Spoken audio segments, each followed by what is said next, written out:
দেবদাস উপন্যাসের শেষের দিকে একটু খেয়াল করবেন। দেবদাস ভাবিয়াছিল তাহাকে ছাড়া পার্বতী মরিয়া যাবে, অথচ তাহার জ্বরটুকু অবধি আসিল না।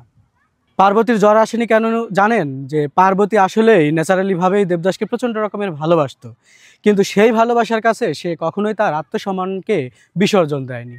দেবদাসকে ভালোবেসে পার্বতী চেয়েছিল শুধু একটু ভালো থাকার জন্য, কিন্তু তার বিনিময়ে পেয়েছিল শুধু অপেক্ষা, লাঞ্ছনা, অপমান।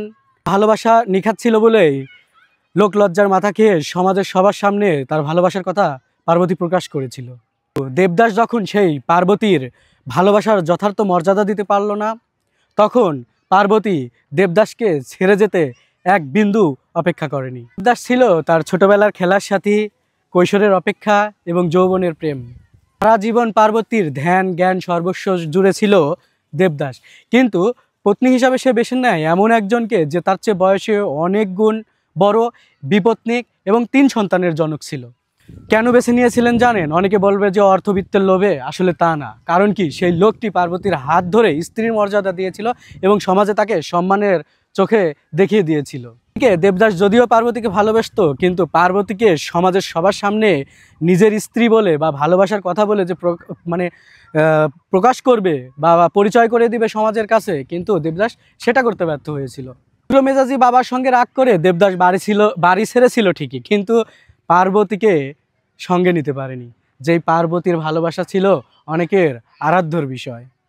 এক আকাশ সমান যন্ত্রণা, অগ্নিদগ্ধ এবং চিত্তার আগুন নিয়ে দেবদাস চলে গেল পৃথিবীর মায়া ছেড়ে। ভালোবাসা এমনই, যা সহজে ধরা দেয়, পুরুষ তার কদর করতে জানে না। কিন্তু নারী যাকে ভালোবাসে তার জন্য পৃথিবীর সব কিছু ত্যাগ করতে দ্বিধা করে না। কিন্তু পুরুষের আত্মঅহমিকা এবং আত্মমর্যাদার কাছে অনেকের নারী যখন দেখে যে তার সেই পুরুষের কাছে আত্মসম্মান নেই, নারী সেই পুরুষকে বিসর্জন দিতে এক মুহূর্ত দেরি করে না, যেমনটা করেছিল পার্বতী।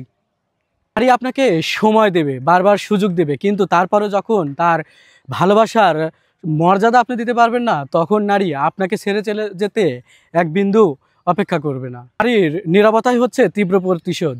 নারীর ভালোবাসা যেমন ভয়ঙ্কর, তেমনি তীব্রতাও তার ঘৃণা।